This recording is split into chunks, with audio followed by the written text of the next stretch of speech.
Good day, fellow mathematicians. Welcome back to our video. Today we're going to discuss another topic in pre-calculus, and that topic is the standard forms of a parabola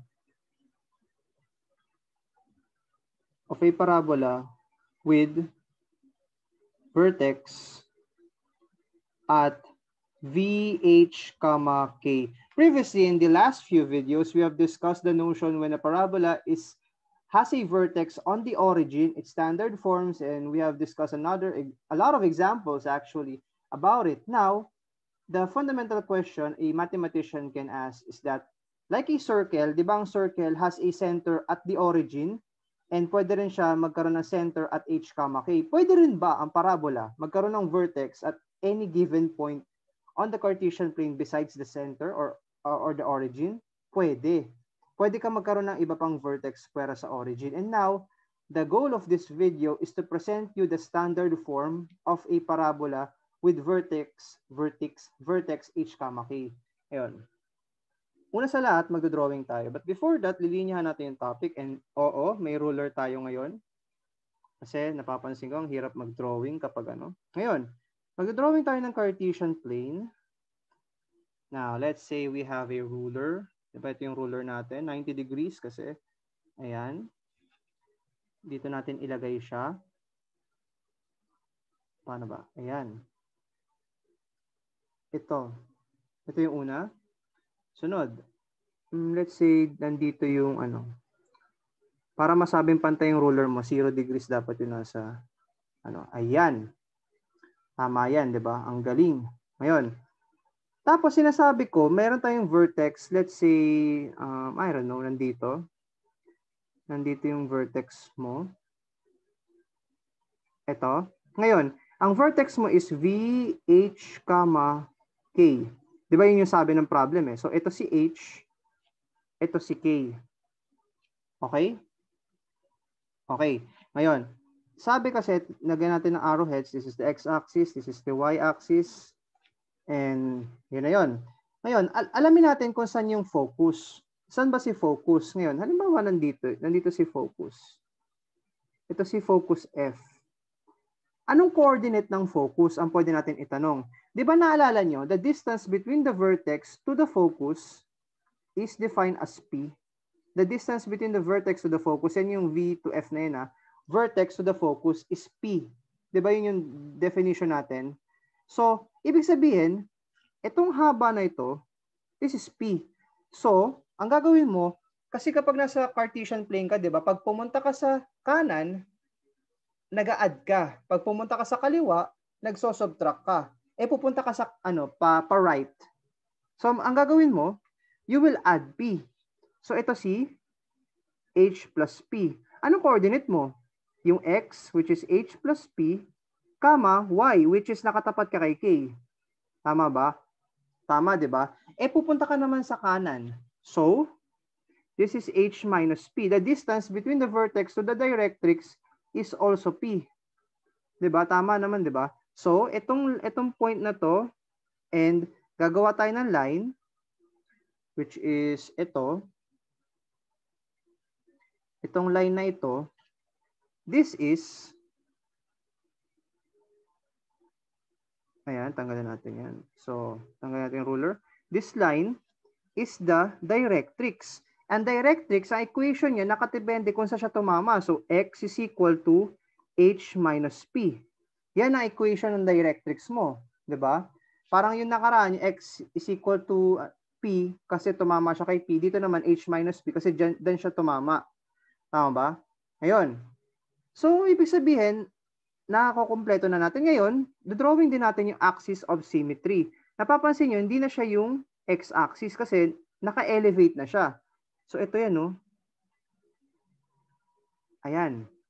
Ayan yung axis of symmetry. Ano natin na axis of symmetry.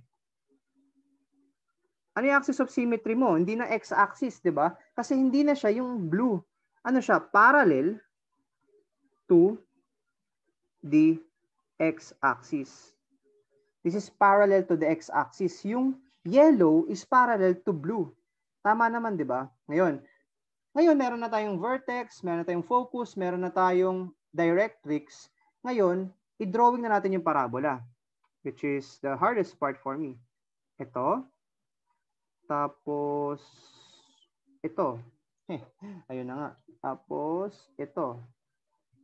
Hindi. Ayan. Kahit pa paano nabigyan natin justification yung parabola. Ganyan siya. Opening to the right yung assumption natin dito. Kasi lagi naman tayong to the right eh. Kahit yung sa vertex at origin, di ba? Pangalanan natin siyang parabola M. Yun yung pangalan ng parabola mo. Ngayon, sabi sa definition ng parabola, naalala nyo ba? Ngayon, naalala nyo ba na kapag meron kayong kinuhang point, let's say dito, wag dito. Well, let's say ito. Kumuha kayo ng point, let's say P, X, Y, P of X, Y, ito si X, ito si Y, by the way. Pag kumuha ka ng point na yan, the distance between this point, itong ano ng directrix, saka ito,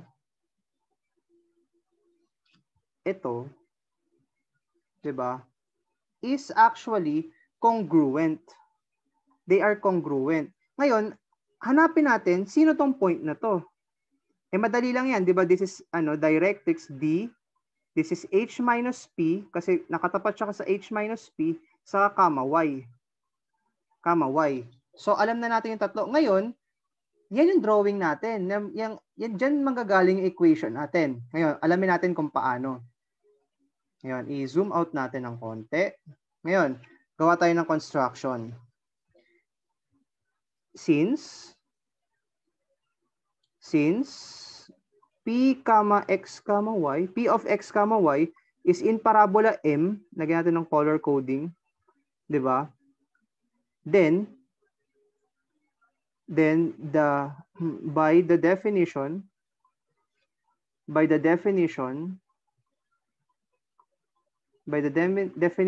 of a parabola,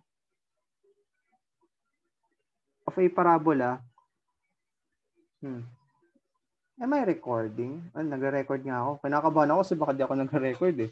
By the definition of the parabola, ano siya? Yung M, pwede mo matawag as equal sa isang point, P, X, Y, such that yung distance between P and D is equal to the distance between P and F. Ano ibig sabihin lang yan? Itong point na to, equal lang daw dapat ang distance nito saka dito. Yun lang ang sinasabi. Di ba ganun naman definition ng parabola? Naalala nyo naman, di ba? Ngayon, zoom out ulit natin. Ngayon, ano gagawin natin? Ano yung condition? May condition kan dapat sundin. Ngayon, pwede ba natin yan, i-zoom natin? Ganito. Pwede natin i-zoom, di ba? Yung condition natin is that, paulit-ulit, PD is equal to PF. Ngayon, let's find each of these. Paano? By the distance formula. Ngayon, how do we supposed to do that? Ngayon, sino ba si P? Si P ay X, Y. Tapos si D is H minus P, Y. Saan ko nakuha yan? Ito, H minus P, Y. So, sa drawing, kaya tayo nag-drawing muna. Ngayon, by the distance formula, this is PD. Di ba makukuha na natin? Di ba sabi ko dati sa distance formula, recall natin ng mabilisan. Yung distance ng square root ng x1 minus x2 squared plus y1 minus y2 squared ay pareho lang sa distance between x2 minus x1 squared plus y2 minus y1 squared. Anong moral of the story? Kahit sino mauna dyan, pareho lang ang resulta. Napakita ko naman yan in a separate video. May recall lang naman natin dito sa video na to kasi baka magulat kayo. Bakit yung anong gantong orientation ginamit ni Sir? Ngayon wala nang tanong na ganun, no?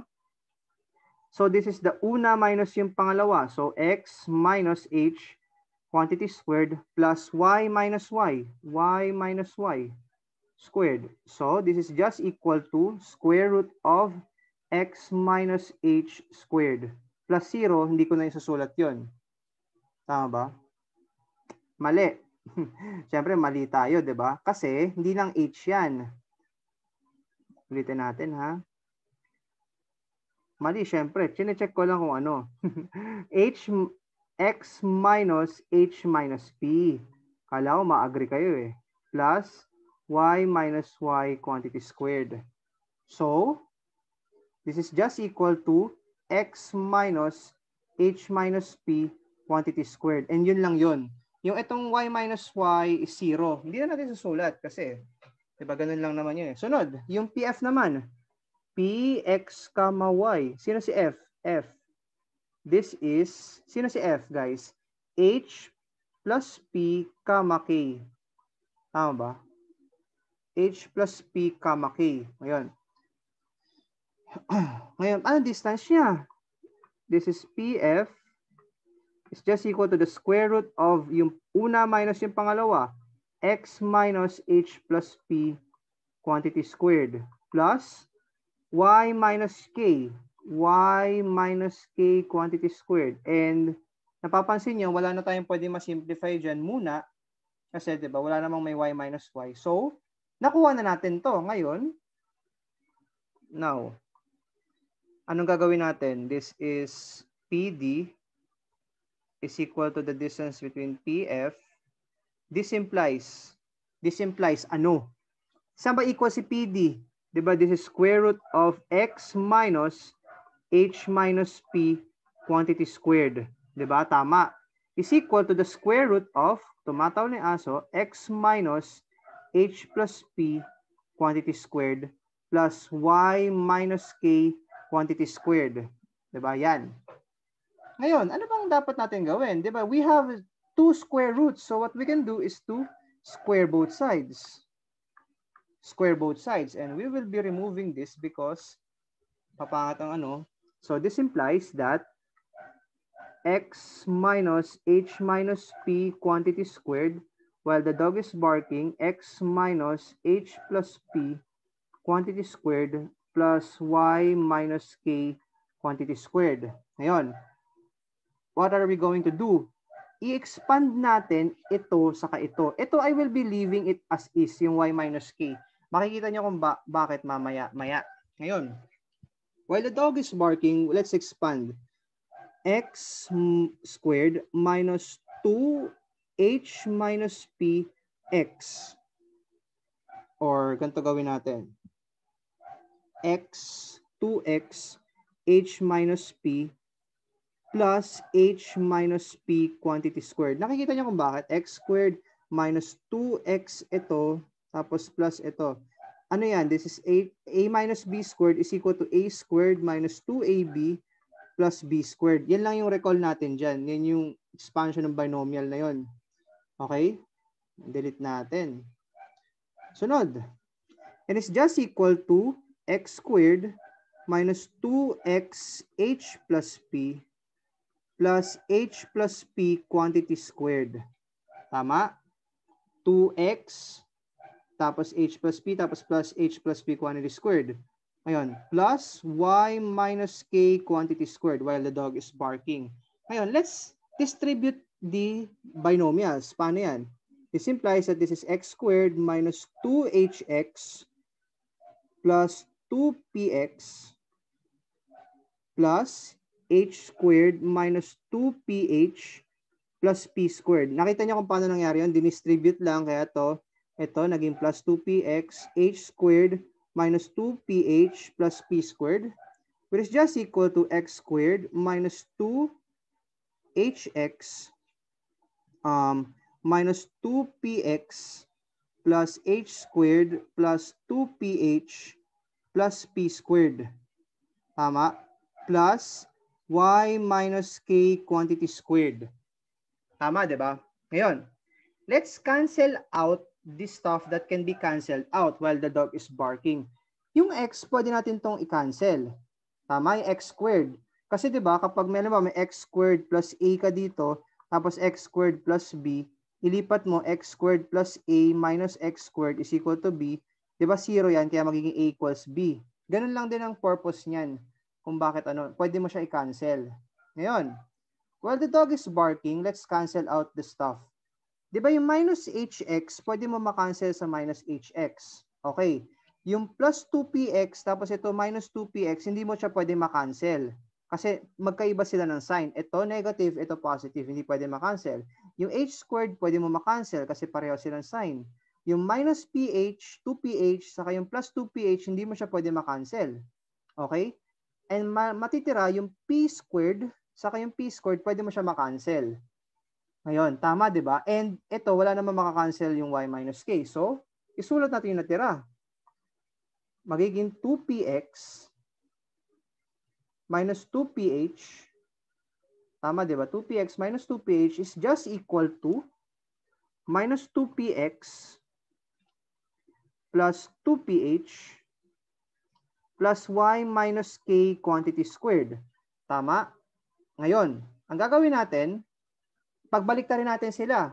This implies that this is just equal to y minus k quantity squared minus 2px plus 2ph is just equal to 2px minus 2ph. Guys, malapit na. Naniniwala ako. Maraming algebra, I know. Ngayon, lipat natin lahat ng may mga x and h dun sa kabila. Magiging, isolate natin tong y minus k quantity squared sa kaliwa, sa left. Magiging 2px minus 2ph. Sinulat ko muna to. Tapos, at magiging plus 2px minus 2ph. Diba? Which implies that this is just equal to y minus k quantity squared, which is just equal to 2px plus 2px minus 2ph minus 2ph. Talagang iniisa-isa ko siya, diba? Para makita niyo kung paano nangyayari. So, this just implies that y minus k quantity squared is equal to 4px minus 2, no, not 2. This is 4ph. Ano common factor mo? May 4p. So this implies that this is y minus k squared is equal to 4p multiplied by x minus h. And that, guys, is the standard form. The standard form. With vertex at h, not h, v, h, k. That, kids, is the standard form. Is this the, nako, magro-ruler ako, kainis. That, kids, is the standard form. Ayan. And ayan. And lastly, 90. Ayan. Diba? And that, kids, is the standard form of a parabola facing to the right with vertex at h, k. Ano ang observations mo? Observations. Ano observations ng ganitong form? Ang vertex mo, una sa lahat, vertex is at vh, k. 2. Ang focus mo ay, kung naalala mo siya yung f, cf, h plus p, k. Tama? 3. Axis of symmetry. Axis of symmetry. Ano axis of symmetry mo? Parallel to the x-axis. Ano bang pwede? Directrix. Ang directrix mo is x is equal to h minus p. Tapos ang parabola opens to the right. The parabola opens to the right. So that's pretty much it. A lot of algebra has come our way, but despite of that, we have proven that the parabola with this kind of orientation will have a standard form of the form. Sulat natin in red. Y minus k squared is equal to 4p x minus h. Tandaan nyo, yung x kapartner si h, yung y ka-partner si k, and 4p is the length of the latus rectum. And that's pretty much it, guys. I hope you learned something today. I hope that you have appreciated the lecture about the parabola that has a vertex on a random point h comma k. And the next video we will be discussing another example of this type and the different kinds of orientation of the parabola that faces to the left, upwards, and downwards. Till then, mathematicians, keep safe and have a great day. Goodbye now.